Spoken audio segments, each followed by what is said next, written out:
Bismillahirrahmanirrahim. Assalamualaikum warahmatullahi wabarakatuh. Alhamdulillahi rabbil alamin.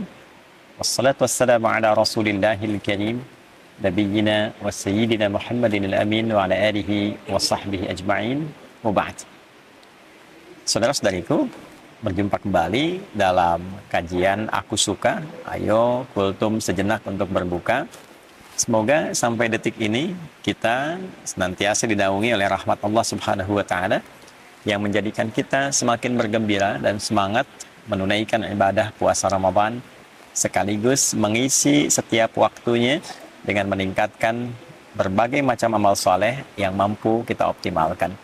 Di atas semua itu, semoga Allah Subhanahu wa taala berkenan menerima seluruh rangkaian ibadah yang kita tunaikan setidaknya sampai detik ini. Teman-teman, di antara menu ibadah Ramadan, ada yang diwajibkan fardu, ada yang disunnahkan. Dituntun untuk memberikan kelengkapan, kemuliaan yang bisa kita raih, sekaligus tambahan pahala yang mampu kita dapatkan. Di antara ibadah sunnah itu adalah ibadah yang dikerjakan di waktu sahar, waktu singkat menjelang fajar. Kurang lebih kisaran 15 sampai 30 menit menjelang fajar.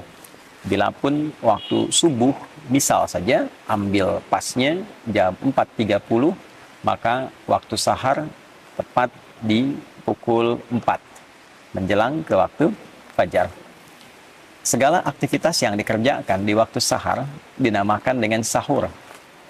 Selama ini kita terfokus pada satu ibadah yang pernah juga kita kaji dengan sangat mendalam, yaitu makan yang dilakukan di waktu sahar, sehingga disebut dengan makan sahur. Tasahharu fa inna fis sahuri barakah.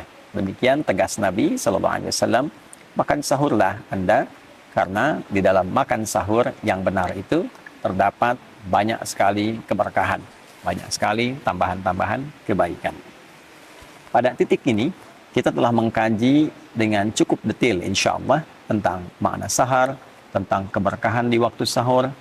Namun demikian, ada satu rahasia amalan yang kiranya jarang terungkap. Padahal amalan ini begitu penting. Bukan hanya dapat mengantarkan kita pada cinta Allah Subhanahu wa taala, pada keridhaan Allah Subhanahu wa taala, pada rahmat dan surganya Allah Subhanahu wa taala. Lebih dari itu, saat kita di dunia, amalan ini bahkan dapat menghadirkan beragam jenis kemudahan dalam berkehidupan. Baik itu rizki, kedamaian, ketenangan, hingga berbagai macam keringanan dalam beraktivitas dan solusi dari semua persoalan yang mungkin kita hadapi dalam berkehidupan. Teman-teman, amalan itu adalah istighfar. Amalan itu adalah istighfar.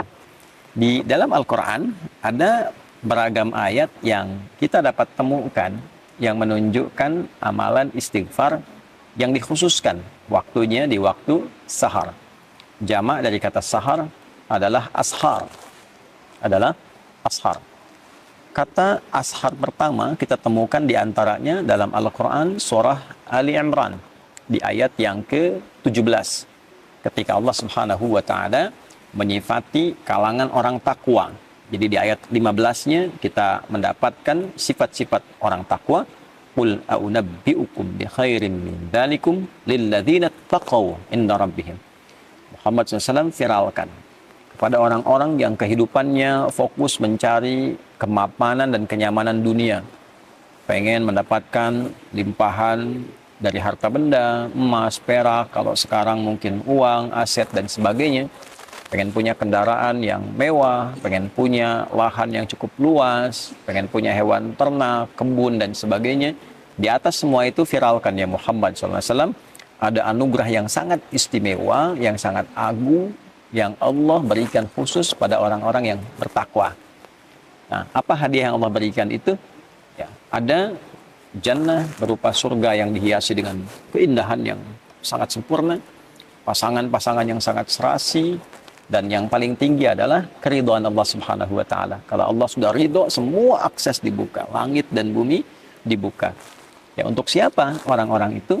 Ya, di antaranya adalah orang-orang yang disifati oleh Allah Subhanahu wa taala dengan kata ibad, yang ibadahnya sangat luar biasa, yang pendekatan kepada Allahnya luar biasa. Dan di ayat ke-16 disebutkan komitmen orang ini sampai berkata, mereka memohon kepada Allah ampunan yang pertama kali. Alladzina yaquluna rabbana innana amanna faghfir lana dzunubana. Ya Allah, kami berikrar bahwa kami beriman kepadamu, maka dengan iman ini mohon ampuni dosa-dosa kami.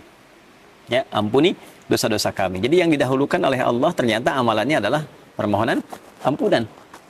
Nah, ketika mereka ingin mempraktekkan itu, di ayat ke-17-nya disifatilah dan digabungkan sifat ini dengan 4 amalan utama. As-sabirina, was-sadiqina, wal-qanitina, wal-munfiqina. 4. Yang kelima, wal-mustaghfirina bil ashar. Jadi ternyata ketika mereka ingin memohon ampunan pada Allah Subhanahu wa taala, yang paling utama waktunya diletakkan oleh Allah Subhanahu wa taala di waktu sahar, waktu singkat menjelang sahur. Wal mustaghfirina bil ashar. Ada orang-orang takwa yang di antara agenda berkehidupan mereka, mereka khususkan waktu sahar itu sebagiannya untuk khusus memohon ampunan Allah Subhanahu wa taala. Mereka khusus untuk istighfar di dalamnya, ya. Bukankah puasa melatih kita untuk dapat meningkatkan takwa? Bukankah puasa mengajak kita untuk menjadi pribadi yang lebih bertakwa? Nah, di antara menu takwa itu salah satunya adalah memperbanyak istighfar. Di antara waktu istighfar yang paling baik itu adalah di waktu sahar. Orang yang memperbanyak istighfar di waktu sahar, maka oleh Allah disejajarkan dan diberikan ia satu kesamaan. Bisa ditafsirkan juga, bisa mendapatkan limpahan karunia yang setara. Satu dengan orang sabar. Artinya orang yang rajin istighfar juga saat bersamaan akan cenderung memiliki kesabaran yang luar biasa. Yang kedua dengan qanitin. Pertama sabirin, kedua qanitin. Orang yang ibadahnya itu khusyuk. Orang yang rajin istighfar, orang yang menggerakkan istighfar dalam hidupnya, itu semakin menggerakkan kekhusyuan dalam ibadahnya. Jadi ada irisan antara kekhusyuan dengan istighfar. Semakin rajin istighfar, semakin dekat dengan Allah, semakin khusyuk ibadah. Kemudian juga lebih daripada itu, was-sadiqin, orang-orang yang membenarkan risalah yang Allah tetapkan, yang Nabi ajarkan, di saat yang bersamaan dia mengamalkannya. Nah, itu shadiqin namanya. Dia yakin ketika Allah berfirman, misalnya, ya, waqimus sholat, tunaikan sholat. Dia yakin sholat itu ada kebaikan, kebenaran, saat yang bersamaan dia kerjakan juga. Karena ada orang yang paham Islam itu benar, Islam itu bagus, tapi tidak mau berislam. Ya. Ada orang yang paham sholat itu benar kok, mendekatkan diri pada Allah, tapi nggak sholat. Nah, ini tidak masuk dalam kategori shadiqin. Shadiqin itu yang membenarkan sekaligus mengamalkan. Kemudian setelah itu munfiqin, ya, yang gemar berinfak, gemar berinfak. Karena itu ada korelasi antara istighfar dengan peningkatan harta benda. Dan peningkatan harta benda yang diawali dengan istighfar nanti arahnya ibadah, bukan mewah. Bukan saya punya harta untuk membangun dunia, bukan. Ya, dunia itu akan ikut, tapi kemewahan yang didapatkan itu untuk mengisi ruang-ruang akhirat yang telah Allah siapkan untuk kita. Itulah sebabnya kalau kita ngaji di Quran surah Nuh misalnya ayat 10, ya, maka kita dapatkan faqultu astaghfiru rabbakum innahu kana ghaffara. Ya, Nabi Nuh mengatakan, saya menyampaikan pada umatku, kalian banyakin istighfar. Kalau sudah banyak istighfar, Allah punya sifat memberikan ampunan bagi hamba yang senang istighfar. Sifatnya disebut Ghaffar. Kalau Allah sudah berikan ampunan, apa yang terjadi? Yursilis samaa'a 'alaikum bidrara wa yumdidkum bi amwalin wa banina. Ya. Jadi Allah akan kirimkan, curahkan banyak rahmat. Yang kering, tandus, hujan dikirimkan supaya gembur kembali. Jadi kalau ada yang tandus, yang kering, tidak berkembang, nah salah satu amalan zikirnya dalam Quran tuh banyak istighfar. Tobat semua penduduk, minta ampun sama Allah, nanti Allah turunkan hujan. Ya, makanya di antara istisqa itu kan ada kaitan dengan istighfar. Kemudian wa yumdidkum bi amwal wa banin, harta oleh Allah dilimpahkan, keturunan oleh Allah disejahterakan. Karena kalau sudah istighfarnya bagus, dekat dengan Allah, dinilai pandai mengelola kehidupan. Harta dititipkan berapapun banyaknya pasti benar. Digunakan ibadah, gunakan infak, ya. Nah, makanya kalau ada orang diuji oleh Allah, ingat itu ujian loh, dihisab, ya. Diuji dengan kekayaan, nah, itu bukan untuk menaikkan dan mengupdate status secara sosial. Bukan kebanggaan dulu yang dibawa, kaya nih, bisa mengatur ini, itu tidak. Sama saja dengan titipan ilmu, titipan tenaga, kedudukan, itu modal untuk ibadah, instrumen ibadah. Kalau dengan ditambah belum dekat, ditambah belum bisa ibadah, nanti mesti hati-hati, ya. Nanti bisa berganti menjadi istidraj, itu bahaya. Ya, penambahan harta yang tidak mampu mendekatkan diri kepada Allah. Jadi istighfar itu kalau benar dikerjakan memudahkan datangnya rezeki. Ya, mensejahterakan keluarga, wa anhar, punya aset yang baik-baik. Nah, maksudnya apa? Kalau sudah bisa itu kembali ke Ali Imran tadi, wal munfiqin, dia bisa infak dengan itu. Ya. Jadi istighfar yang kita kerjakan ternyata mendekatkan kita pada rahmat Allah, ampunan Allah, mendapatkan kemewahan hidup di dunia, mendamaikan suasana hati. Dan dikerjakannya kapan? Ya, bil ashar, di waktu-waktu sahar. Kalau kita dapatkan itu di Quran surah ke-51 misalnya, ayat 18. Itu kan rangkaian dari 15 ke 18. 15-nya menunjuk amalan orang takwa. Innal muttaqina fi jannatin wa 'uyun, akhidhina ma atahum rabbuhum, ya, innahum kanu qabla dzalika muhsinin. Kanu qalila minal laili ma yahja'un. Sampai 17. 18-nya wabil asharihum yastaghfirun. Sungguh kata Allah, ada orang takwa yang saat ke akhirat itu nanti tempatnya dia berada di taman surga yang indah sekali. Ya, mereka itu orang-orang ihsan saat di dunia. Ihsan itu menjadikan semua kegiatan sebagai ibadah. Di hadis Muslim nomor hadis ke-8, anta'budallaha ka'annaka tarah, fa illam takun tarahu fa innahu yarah. Engkau menjadikan semua kegiatan sebagai ibadah karena Allah. Makannya ibadah, minumnya ibadah, kan? Kemudian juga bekerjanya sebagai ibadah. Jadi hukum Allah dijaga karena ibadah. Ya, kalau kerja nggak korupsi, nggak nyogok, kalau kuliah ujian nggak nyontek, gitu kan? Perbaiki diri dengan baik. Nah, apa cirinya orang ini? Ternyata yang pertama, kanu qalilan minal laili ma yahja'un. Mereka itu satu berlatih dengan banyak tahajud. Ya. Nah, puasa melatih kita malamnya bangun kan? Tarawih itu kan latihan dasar untuk bisa tahajud malamnya. Lalu dari malam itu ke tahajud, selesai tiba sahar, setelah itu kan tiba fajar. Nah, di sahar wabil asharihum yastaghfirun. Mereka mengkhususkan waktu sahar itu ya untuk istighfar, Nah, ternyata puasa la'allakum tattaqun meningkatkan kekuatan takwa kita. Di antara amalan takwa itu adalah salat malam dan istighfar di waktu sahar.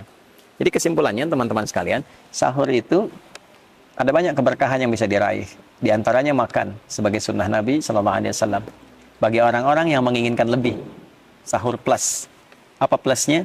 Ya, plusnya adalah mengisi ruang-ruang di waktu sahar dengan istighfar. Setelah sahur, sambil menunggu waktu subuh tiba, perbanyak istighfar dengan cara yang benar. Dengan tulus, minta ampun sama Allah, ingat-ingat dosa. Kalau bisa nih diurutkan masih panjang Ramadan insya Allah ke depan ya. Masih ada waktu yang sangat cukup. Hari pertama untuk istighfari pikiran yang kadang-kadang kurang tepat. Istighfari telinga yang salah dengar. Istighfari mata yang salah melihat. Lisan sampai ke ujung kaki. Sampai kita merasakan kenikmatan dengan istighfar itu. Yang dengan itu menjaga semua organ tubuh kita untuk bersikap mulia. Ya, berhasilnya itu bisa nampak dengan perubahan yang terjadi di organ tubuh ini. Lisan yang diistighfari, keluarnya lembut, baik, sopan. Telinga yang diistighfari, ya keluar hasilnya itu mendengarnya yang baik-baik. Pada yang tidak baik, rasanya sudah kurang nyaman. Gitu ya. Ada demikian sampai ke ujung kaki kita. Sampai kita menjadi bagian insya Allah ibadah rahman hamba Allah yang disayang oleh Allah Subhanahu wa Ta'ala. Nah, itulah bagian dari kegiatan-kegiatan yang bisa kita isi selama Ramadan yang selama ini mungkin tidak banyak viral di kalangan masyarakat. Ya, jadi kalau teman-teman ingin mengisi ruang-ruang di waktu sahur yang saat itu dosa bisa diampuni, rizki bisa dimudahkan, hati didamaikan, dan pulang mendapatkan jaminan ridha Allah Subhanahu wa Ta'ala sebagai anugerah teragung yang Allah siapkan. Tentu kalau sudah Allah ridha, surga menanti dengan segala kenikmatannya yang seperti Allah janjikan. Istighfar di waktu sahar. Astaghfirullahaladzim, astaghfirullahaladzim, astaghfirullahaladzim. Alladzi la ilaha illa huwal hayyul qayyum wa atubu ilaih. Saya mohon ampun ya Allah, saya mohon ampun ya Allah. Ya Allah, Engkau Tuhan satu-satunya aku sembah, aku pertuhankan, yang selalu tidak pernah putus mengawasi dan memberikan rahmat-Mu kepadaku. Aku mohon ampun. Selama ini banyak berbuat salah, berbuat dosa, melanggar ketentuan. Ampuni dosaku ya Allah. Minta ampun, minta ampun. Mudah-mudahan dengan itu berkah hidup kita terjaga dari berbagai hal yang tidak Allah sukai. Semoga Allah menerima amalan kita dan memberikan kemampuan kepada kita untuk mengamalkan apa yang telah kita pelajari. Subhanakallahumma rabbana wa bihamdika asyhadu an la ilaha illa anta nastaghfiruka wa natubu ilaik wa ja'alna min ibadikal mustaghfirin wa ja'alna min ibadikal muttaqin wa akhiru da'wana alhamdulillahi rabbil alamin. Adi Hidayat, Mira. Assalamualaikum warahmatullahi wabarakatuh.